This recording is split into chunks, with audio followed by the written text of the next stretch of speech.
안녕하십니까. 아미나스토리의 문창식입니다. 이 시간에는 암세포는 산소를 싫어한다는 주제를 가지고 이야기를 해보도록 하겠습니다. 암세포는 정말 산소를 싫어합니다. 산소가 있으면 암세포로 바뀌질 않는다고 합니다. 그렇다면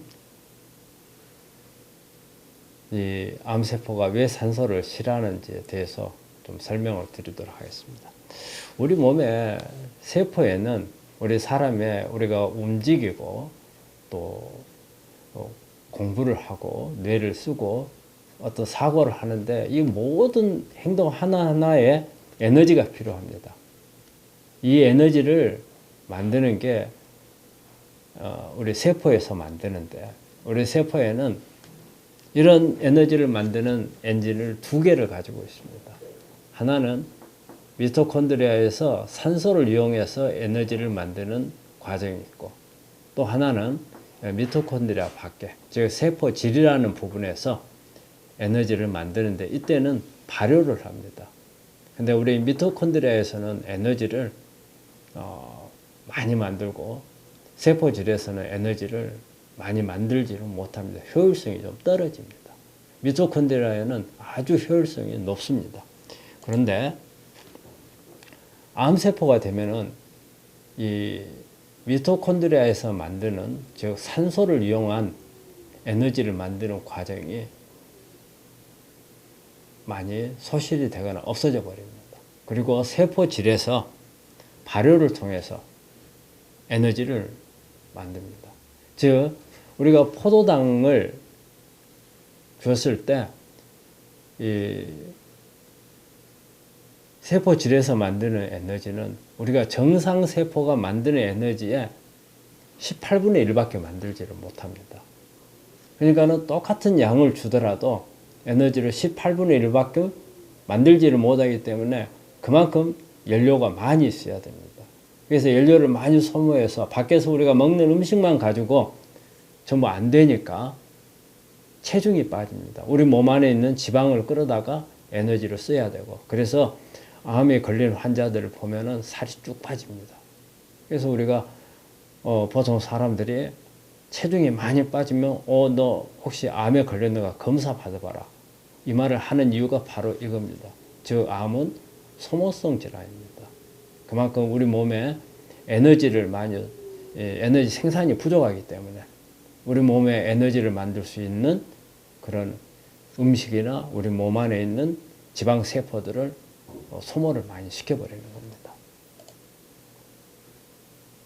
그러면 왜 우리 몸 안에서 산소를 이용한 이런 에너지 만드는 과정이 많이 없어지고 결과적으로는 발효만 이용을 하는가? 그거는 암세포가 되면 대부분 미토콘드리아가 우리 세포 내에서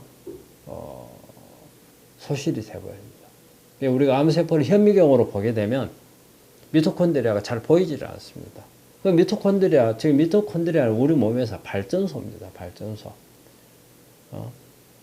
우리나라에 어떤 전기를 발전해서 발전을 해야 에너지가 되듯이 이 전기를 만들어내는 게 우리 세포에서는 미토콘드리아입니다. 근데 미토콘드리아가 없어져 버리기 때문에 근근히 살아갈 수 있는 세포질에서 만드는 발효만 가지고 에너지를 쓰게 되는 겁니다. 그래서 미토콘드리아가 소멸돼버리는 이 부분은 미토콘드리아가 소멸이 돼버리면은 결과적으로 미토콘드리아에서 산소를 이용한 에너지를 만드는데 산소가 필요가 없어지는 겁니다. 그래서 암세포에서는 산소가 큰 도움이 되지를 않습니다. 그러면 왜 우리가 암세포가 산소를 싫어한다 하느냐? 결과적으로 우리 정상세포는 산소가 공급이 잘 되면 암세포로 바뀌질 않습니다. 그렇기 때문에 암세포가 되려고 한다면 산소 공급이 일단 되지를 않아야 암세포로 갈 수가 있는 겁니다. 그렇기 때문에 우리가 이거를 암세포는 산소를 싫어한다고 표현을 합니다. 그러면 이 이제 암세포가 산소가 정말 부족해지면 어떤 기전으로 가느냐? 첫째는 줄기세포로 갑니다. 우리 암세포도 우리 정상세포가 변해서 만들어지는 거기 때문에 이 산소 공급이 되면 암세포도 살아야 되기 때문에 결과적으로는 생존을 하기 위해서는 절대 죽지를 않는 줄기세포를 만듭니다. 그래서 우리가 요즘에 암세포 중에서 가장 악성인 세포를 암줄기세포라고 하는데 산소가 부족해졌을 때 이런 현상이 옵니다. 우리 몸이 암세포를 공격해야 될 면역세포들이 암세포를 보호해버립니다. 즉 대식세포나 어떤 림파구들 이런 세포들이 가서 암세포를 죽여야 되는데 산소 공급이 적게 돼서 저산소 지역이 되면 이런 면역세포들이 오히려 공격보다는 암세포를 성장시키고 그 다음에 죽지 않도록 둘러싸가지고 생존을 도와줍니다. 그럼 역으로 생각해서 그럼 산소 공급이 암세포에 많이 된다. 암세포는 산소를 싫어한다.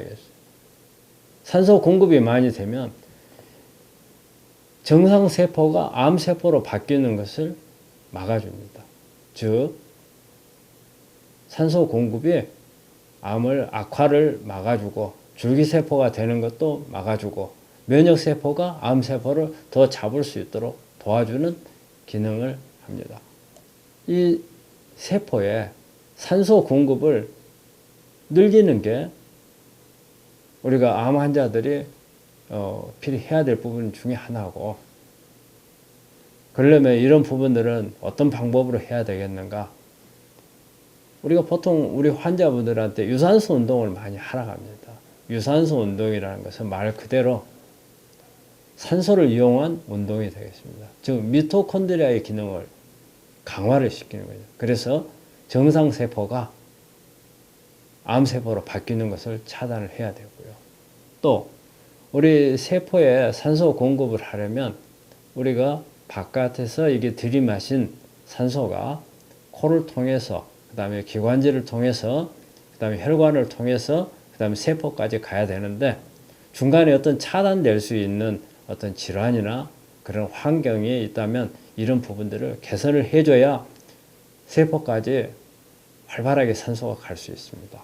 그래서 이런 호흡 억제 요인을 제거를 해야 되고 그 다음에 우리 미토콘드리아가 기능을 하려면 비타민이나 미네랄이 있어야 산소를 이용해서 에너지를 만듭니다. 그래서 이런 비타민이나 미네랄은 우리가 에너지를 만들기 위한 부속이거든요. 이런 부분들을 많이 넣어주면 결과적으로 미토콘드리아가 원활히 돌아가고 또 에너지를 충분히 만들고 그래서 정상세포가 암세포로 바뀌는 것을 막아주고 또 암세포하고 정상세포 어떤 과도기에 있는 세포 같으면 이런 세포를 정상세포로 돌릴 수도 있습니다. 그 다음에 우리가 암 환자들한테 산속이나 이렇게 공기 좋은 곳을 찾아서 휴양을 하기를 많이 권합니다. 그거는 우리가 도심지에서 산소 농도는 약 한 19%라고 합니다. 근데 산소계열이 들어가는 경우는 한 21%, 22% 정도의 산소 농도가 된다고 합니다. 그래서 깊은 산소일수록 산소 농도가 높고 이런데 가서 휴식을 하고 스트레스를 적게 받고 또 어떤 산소 계곡이나 이런데 있는 음이온을 받고 그러면 결과적으로는 훨씬 더 산소 공급을 많이 받음으로써 암을 치료에 도움을 줄 수 있다고 생각을 합니다.